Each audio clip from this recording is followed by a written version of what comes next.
Beginilah momen penggerebekan gudang thrift di Pasar Senen, Jakarta Pusat, pada Senin tanggal 20 Maret tahun 2023 malam. Diketahui, Direktorat Tindak Pidana Ekonomi Khusus Bareskrim Polri dibantu personel Polres Jakarta Pusat, menggerebek sejumlah gudang pakaian bekas hasil impor. Setidaknya, ada 19 kios yang digerebek dan ratusan bal pakaian bekas impor yang disita aparat gabungan. Atas hal ini, pedagang pakaian bekas impor di Pasar Senen pun mengaku kecewa. Bahkan, pedagang tersebut juga merasa khawatir akan nasib kehidupan keluarganya ke depan. Sebab, ia tidak bisa lagi mendapatkan penghasilan setelah pakaian bekas impor miliknya disita dan bakal dimusnahkan. Hal ini disampaikan oleh salah seorang pedagang yang enggan disebutkan namanya. Kalau tanggapan saya ya, secara sebagai pedagang yang mewakili para pedagang second, sebenarnya ya kita tahu ini melanggar aturan dari pemerintah. Oke, tapi di satu sisi, kalaupun memang ini dilarang, sebenarnya ini kan sudah berlaku berpuluh-puluh tahun, kurang lebih hampir 40 tahun yang lalu.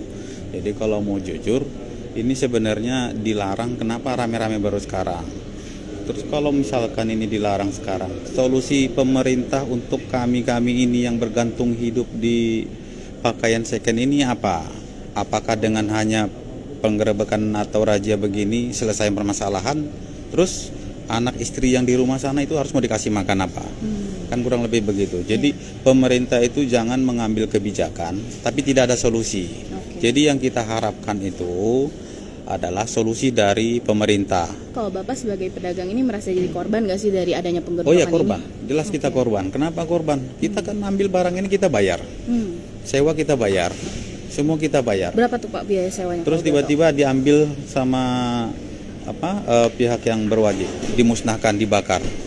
Ya artinya ya kita korban. Berapa total kerugian Pak kira-kira? Kalau kerugian untuk kita para pedagang sebenarnya ya bukan hanya kerugian yang dari barangnya, tapi artinya kan kita kehilangan mata pencarian. Itu yang paling besar.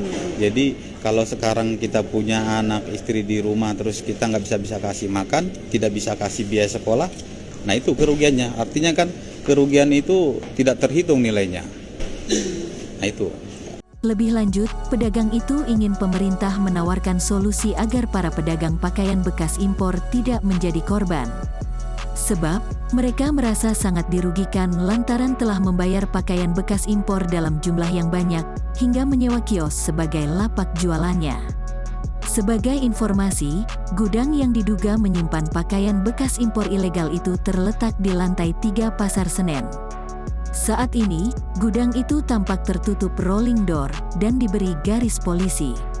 Penggerebekan ini dilakukan atas tindak lanjut dari arahan Presiden Jokowi terkait penertiban pakaian bekas impor yang dijual bebas.